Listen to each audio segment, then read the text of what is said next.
আমি আইন অনুযায়ী অন্তর্বর্তীকালীন সরকারের প্রধান উপদেষ্টা পদের কর্তব্য বিশ্বস্ততার সহিত পালন করিব। बांग्लादेश में तख्ता पलट के 72 घंटे बाद अंतरिम सरकार बनी, लेकिन सबसे बड़ा सवाल, क्या अब हिंदू सुरक्षित होंगे?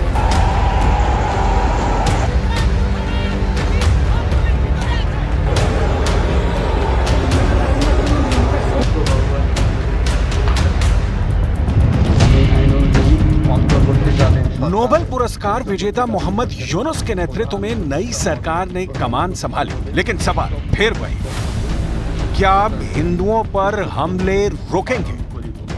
पेशे से अर्थशास्त्री मोहम्मद यूनुस ने अंतरिम सरकार की कमान तो संभाल ली, लेकिन बांग्लादेश के प्रमुख का ये पद कांटों भरे ताज से कम नहीं है, क्योंकि शेख हसीना के तख्ता पलट के बाद भी बांग्लादेश में हालात संभलने की बजाय और बिगड़ गए।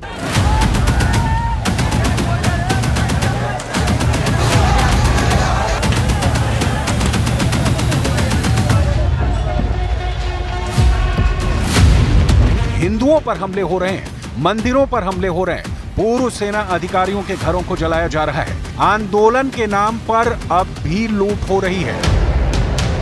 प्रधानमंत्री मोदी ने बांग्लादेश के अंतरिम सरकार के मुखिया को बधाई देने के साथ ही उन चुनौतियों से निपटने के लिए भी कहा जिन चुनौतियों से बांग्लादेश फिलहाल गुजर रहा है। पीएम ने एक्स पर पोस्ट के जरिए लिखा, प्रोफेसर मोहम्मद यूनुस को उनकी नई जिम्मेदारियां संभालने पर मेरी शुभकामनाएं। हम हिंदुओं और अन्य सभी अल्पसंख्यक समुदायों की सुरक्षा सुनिश्चित करते हुए सामान्य स्थिति में जल्द से जल्द वापसी की उम्मीद करते हैं। भारत शांति, सुरक्षा और विकास के लिए दोनों देशों के लोगों की साझा आकांक्षाओं को पूरा करने के लिए बांग्लादेश के साथ काम करने के लिए प्रतिबद्ध है। अंतरिम सरकार के मुखिया का पद संभालने के बाद मोहम्मद यूनुस ने अपनी प्राथमिकताएं बताई और दावा किया कि हिंदुओं पर हो रहे हमलों का आंदोलन से कोई नाता नहीं है। এর মধ্যে আমরা শুনলাম, আসার পথে শুনে আসছি যে এখানে আইন শৃঙ্খলার ব্যাঘাত হচ্ছে, মানুষকে আক্রমণ করছে, ঘরবাড়ি জ্বালিয়ে দিচ্ছে, সম্পদ জ্বালিয়ে নষ্ট করছে, চুরি করছে, দিয়ে যাচ্ছে, অফিস আদালতে আক্রমণ করছে, সংখ্যালঘুদের উপর আক্রমণ করছে, হিন্দু, বৌদ্ধ, খ্রিস্টান, আহমদিয়া সবার উপর আক্রমণ করছে। এগুলো হলো ষড়যন্ত্রের অংশ, এগুলো আমাদের বিষয় না। আমাদের কাজ হলো এটাকে রক্ষা করা।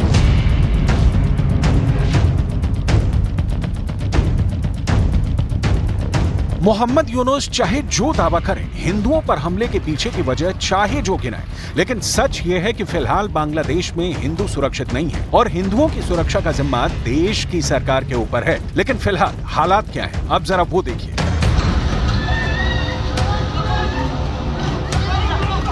ये बांग्लादेश के नोआखली का वीडियो है। वीडियो में कुछ कट्टरपंथी एक हिंदू लड़की को अगवा करते हुए दिखाई दे रहे हैं। 10 से 12 लोग लड़की को जबरन कार में उठाकर ले जाते दिखाई दे रहे हैं। इस मामले में जब शिकायत हुई तो कई घंटों बाद जाकर सेना ने इस हिंदू लड़की को कट्टरपंथियों के चंगुल से छुड़ाया। भारत को बांग्लादेश से जोड़ने वाले कई बॉर्डरों पर अब भी सैकड़ों की संख्या में हिंदू परिवार मदद के इंतजार में टकटकी लगाए बैठे हैं। न्यूज 18 इंडिया की टीम बॉर्डर इलाके में पहुंची, बॉर्डर के इलाकों में स्थिति समझने की कोशिश की।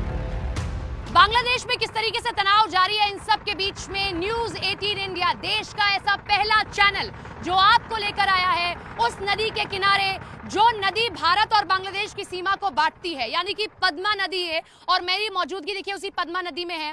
अब मेरे नाविक हैं, उन्होंने नाव को बंद कर दिया है क्योंकि ये वो यहाँ से मोड़ लोगे। हाँ, ये भारत है, जितने में उनकी नाव आपको दिखाई दे रही है, ये जितना एरिया आपको दिखाई दे रहा है, वो लोग दिखाई दे रहे हैं, निजाम दिखाइए जरा, ये जो लोग दिखाई दे रहे हैं ना, वहाँ जूट के ये खेती करते हुए वहीं तक भारत की सीमा है। और वो फ्लैग दिखाइए जरा, वहां से ये जो ये हिस्सा बढ़ गया ना, ये 2 फ्लैग आपको दिखाई दे रहे हैं, ये बांग्लादेश की सीमा जो है शुरू हो गई। इसीलिए मेरे नाविक ने यहीं से नाव को अपनी मोड़ लिया। जरा इधर आइए भैया, सीमांत है इधर हमारा जो झंडा है, हाँ, ये झंडा का ऊपर वो नीला वाला झंडा, नील वाला झंडा वाला उधर बांग्लादेश है, हाँ, और इसका हमारा इंडिया है। कभी ऐसा हुआ है उधर की तरफ पहुंच गए हो? या पता रहता है कि इधर ही हाँ रहना? पता लगता है। पता रहता हमारे है। का जमीन का वो इंडिया का वो उधर है, इंडिया का इधर है, हाँ। वो साइड में पूरा बांग्लादेश है। अच्छा, और आना जाना किसी का हो नहीं, पाता नहीं। है, किसी का नहीं? बीएसएफ निगरानी रखती है? बीएसएफ पूरा पूरा निगरानी रखती फौजी है। आदमी पूरा गार्ड था। कभी ऐसा तो नहीं हुआ गलती से नाविक उधर पहुंच नहीं गया? नहीं उसको नहीं, कभी नहीं। नहीं कभी नहीं। कभी नहीं हुआ। लेकिन सुरक्षा व्यवस्था पूरी तरीके से चाक चौबंद है। बीएसएफ लगातार निगरानी कर रही है। थोड़ा घूमिए निजाम,